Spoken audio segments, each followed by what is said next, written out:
Unfortunately, there are many of you who will not be able, or most of you will not be able to ask your questions. I think the final question will go to the gentleman in the back. Yes, you have waited the longest. Hi, my name is Gisle Birkeland from the student media What Leaders Read. Could each of the representatives name a book which has made a great impact on you, and just say a little bit why? A book that had a great impact on you, and why this book had made such an impact on you. A book.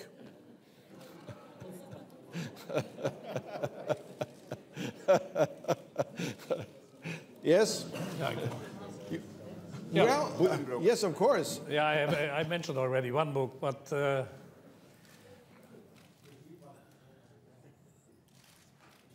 one of my profession in my former life was bookseller, so it is difficult.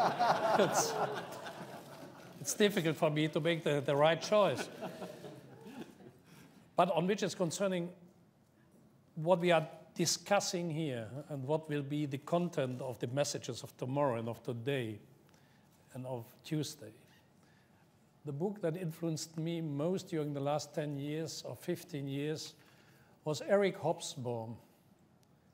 The German title is Das kurze 20. Jahrhundert, The Age of Extremism is the English title, the short history of the short 20th century.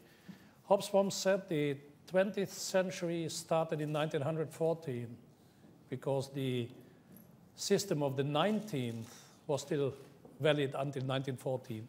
And it finished in 1989 with the fall of the Iron Curtain and the Berlin Wall. And with the fall of the Soviet Union, the transformation into the multipolar world of the 21st century started. But what happened in between 1914 and 1989 was in the first half of the 20th century, this terrible First World War, the times between the two world wars, and the Second World War with Auschwitz as the deepest break of civilization.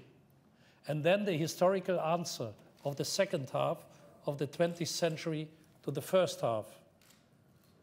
Instead of hate and destruction, murder and extermination, racism and scapegoat policy, reconciliation, cooperation, mutual control in common transnational institutions. Hobsbawm's conclusion was the European unification, the unity in the second half of the 20th century was historically the right answer to this terrible first half of this short 20th century. That is the book I would link most from my side to what we are discussing today. The title of the book that impressed me a lot was War and Peace of Leo Tolstoy. Yes. Very appropriate in these days. And you had at the background the terrible Napoleonic wars and the war between the Tsarist troops and the troops of Napoleon. That was on the background. But on the forefront, you had that marvelous love story between Pierre Bezukhov and Natasha. And so the contrast between both of them, and also shows the mixture of life. We are working in a framework of a society. We are not defining, most of us, of only a part of it. And the rest is our daily life. And it is, in this case of the book written by Tolstoy, it was that marvelous love story. But I am an amateur of books in general, but I've written also a few books, so I'm an amateur of my own books. And it was not my intention, but I've written a haiku for this Nobel Prize, and my intention was to write it down in the Golden Book. But so you are so kind to offer me the occasion to quote it. After war came peace, fulfilling the oldest wish, Nobel's dream come true. And haiku, you have to read it twice. After war came peace, fulfilling the oldest wish, noble's dream come true. I found it a very nice one.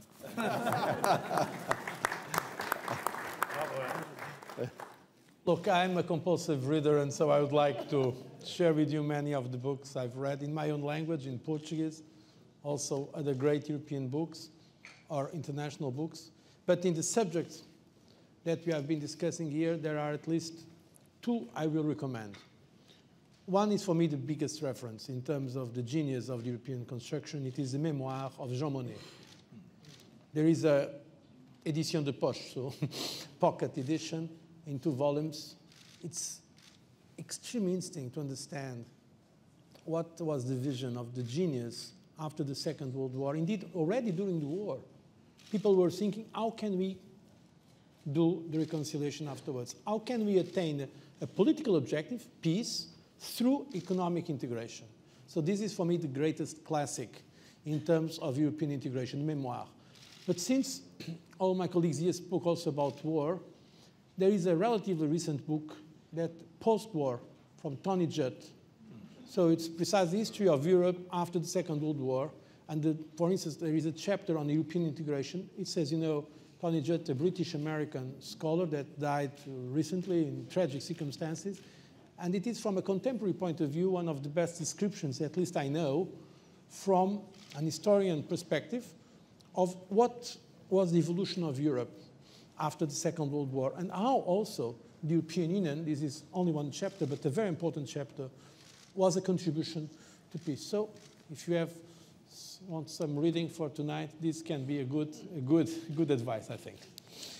Thank you all. This has been a somewhat unexpected press conference. This has been a press conference with book reviews, so that's... And now we come to the critical point of this press conference, so please listen up. Now the photographers will come forward to take the same pictures they took 45 minutes ago, but the rest of you, please stay in your seats, because after they have finished, we want to have a somewhat dignified procession out of this room. So please avoid confusion, stay in your seats.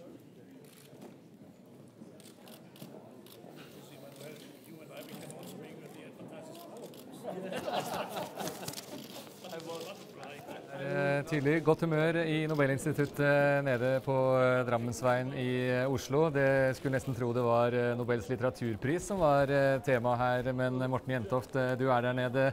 Det har vært krig og fred, det har vært mest snakk om, og et håp om at EU kommer sterkere ut av krisa var vel det som mest sto fram som budskapet fra de tre.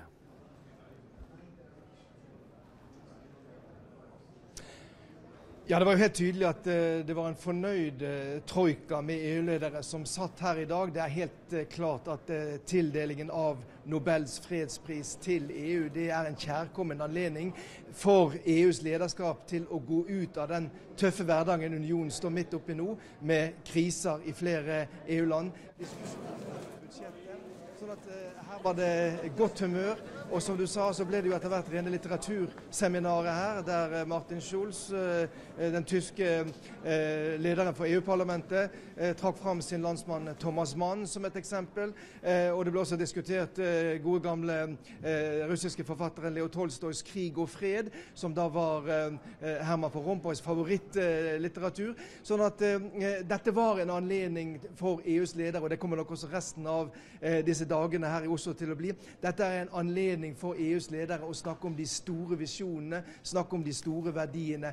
Sånn at det var en god stemning her på pressekonferansen, og det var tydeligvis en EU-troika som følte seg relativt fornøyd, selv om de da også måtte ta stilling til den interne norske diskusjonen om EU-medlemskap.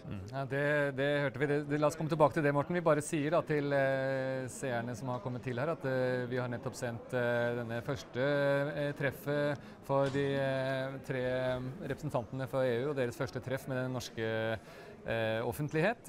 Dette skal vare da i 3 dager, som vi vet, med pressekonferanse i dag, som nå over, og så det altså fredsprisutdeling i morgen og Nobelkonsert på mandag. Men nå ikke dette arrangementet helt over, Morten. Hva skal skje nå videre?